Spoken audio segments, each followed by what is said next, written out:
We just took the elevator 500 feet down. I believe he said it's 500 feet down. I think he said we're going into a diversion tunnel now.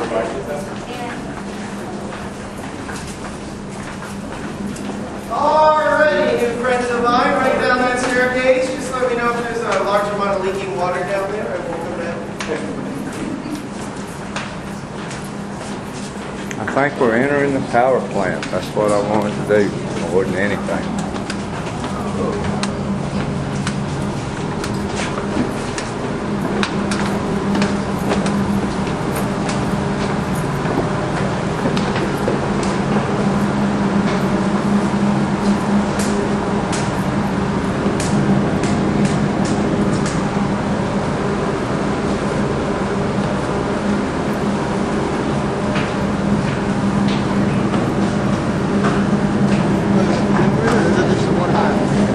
This is a diversion tunnel, that's right.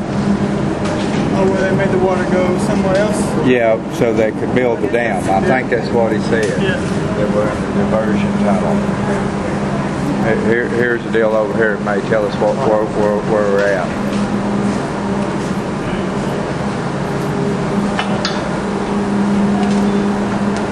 We're in a diversion tunnel right now, right? You certainly are. And Luckily, nothing's being diverted. Pardon? Luckily, nothing's being diverted. Okay. How come we feel vibration down here? What's going underneath us is a whole different story. Okay. You're fixing to talk on that microphone, so I guess up there. Hold on, I'll let you guys know. I'll do the whole spiel, and then I'll, if you have any gray areas, well, I will certainly make up room. Okay. Alrighty, folks, welcome. We're now standing in one of the 4 diversion tunnels here at Hoover Dam, of which water did pass through during the construction phase. We are also standing over a big black pipe. Water is passing through it now as I speak, but more on that in a few seconds. Hey, Hoover Dam was built to control the flow of the Colorado River. Why? Because if you had a home downstream free dam, you had to deal with spring flooding and summertime droughts. We are here to equalize the distribution of water for year-round needs.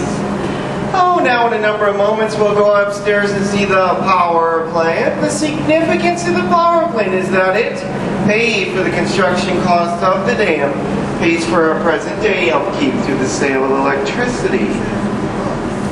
Alright guys, looking over here in the map, that's your present location, and of course the Colorado River heads downstream in this direction.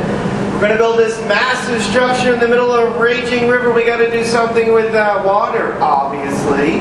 That is where our diversion tunnels come into play.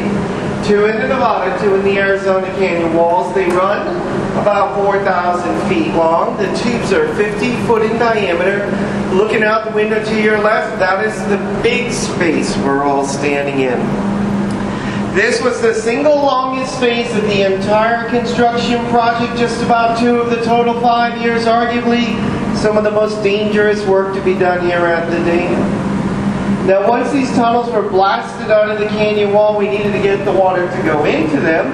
So what we did is build a cofferdam. This is a 100-foot high earthen dam across the river. The water then backed up, flowed through, came on downstream. Now, as you may or may not know, water takes the easiest route possible. Therefore, it might go back upstream. We're going to put another earthen dam down the end of our site to stop any of that. We have sealed our site. We've got to do a few more things before we begin building the dam. As you know, at the bottom of every creek, stream, or river is more than water and fish. Silt, sand, basically technical term muck. You can't set a 6.6 million ton block of concrete on an unstable base. Therefore, we excavated down 135 feet to the bedrock, and then we started building the dam. Now, our dam and our crew, they work 3 8-hour shifts a day, 24 hours a day, 7 days a week. The work was relentless. They moved 1 16-ton bucket of concrete onto the site just about every 90 seconds. Pretty impressive. So impressive, they finished building the dam 2 years ahead of schedule.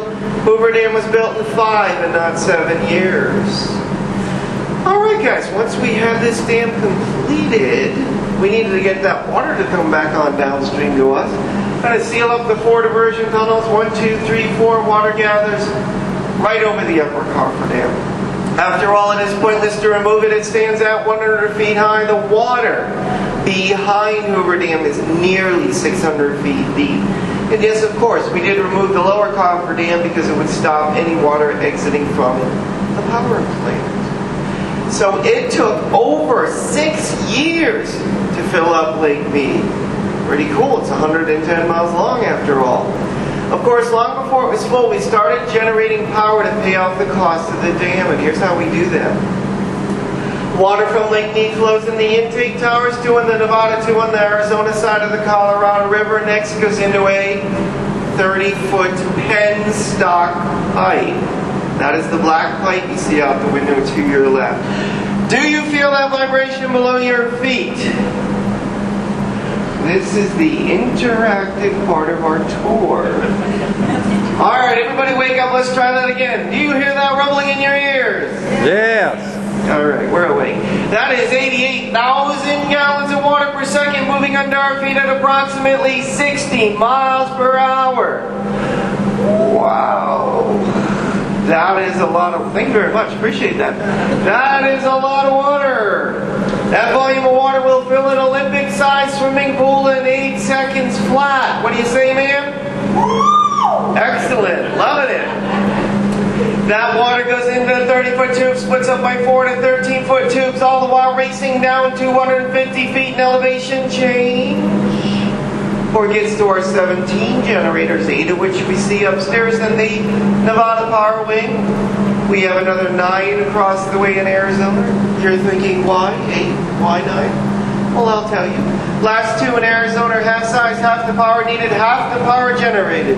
We cannot and do not store electricity here. Water exits, of course, goes on downstream.